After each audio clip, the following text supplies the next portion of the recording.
Information received. Internet connection established. You have received a voicemail. Mobile Task Force Kappa 42. Angel reporting in. Item SCP-1123. Object Class: Safe. Special Containment Procedures. To prevent degradation of SCP-1123 and its markings, it is to be kept in a hermetically sealed container in an argon gas atmosphere when not being tested. During testing and storage, light exposure should be limited to 50 lux, temperature between 20 and 24 degrees Celsius, and relative humidity at 55%. SCP-1123 should only be transported in its container, and should not be handled except during a controlled experiment. When not being tested, it will be stored in a secure climate-controlled locker at Site-19. Description: SCP-1123 is a human skull missing the lower mandible and all of its teeth. Across the exterior squama frontalis is a modern Khmer script, written in human blood, that translates as "Remember." Both the skull and blood have been definitively dated to 1978, and genetic testing confirms that both are from the same individual.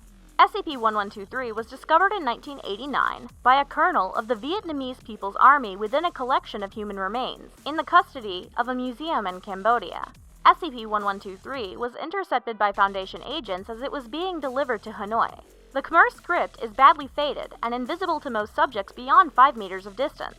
However, when a subject approaches SCP-1123, they will report the script becoming progressively more visible until, at less than 1 meter, they will report it as appearing as freshly drawn.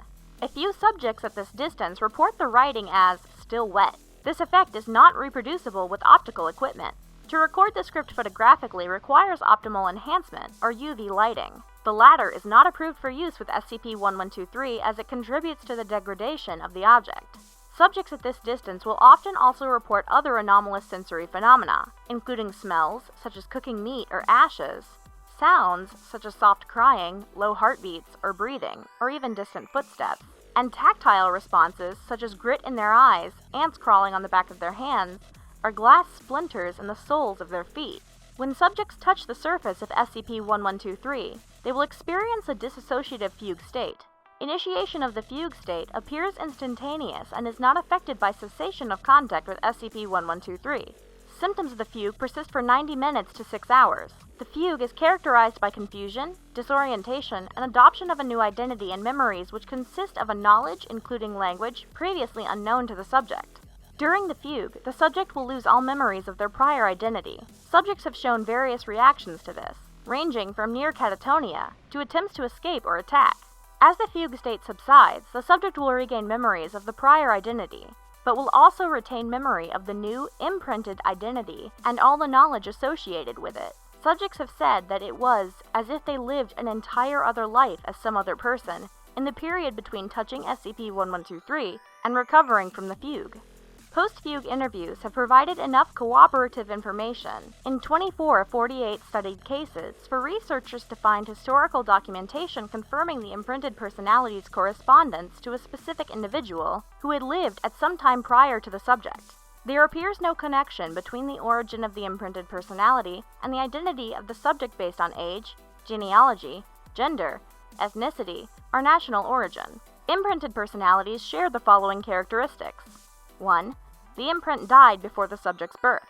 Dates have ranged as early as 90 years prior to less than 1 year. 2. The imprint was a victim of subjugation, torture, and/or imprisonment. 3.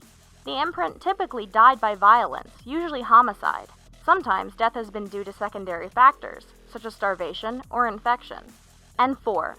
The imprint's death was a result from being targeted by a political mass movement, most often with some form of state sanction and/or complicity. Subjects undergo no obvious anomalous after effects due to exposure, but will show psychological effects common to the types of trauma experienced by the imprinted person. Grief, survivor's guilt, and depression are often typical. Suicidal ideation is rare, but has occurred in a small fraction of the cases. It should be noted that in the treatment of these after effects, use of amnesiacs has not shown any psychological benefit, and is often proved to be harmful. Alright, there you go. Not much to say about this one than just stay away from it. Stay safe, stay alert, and remember.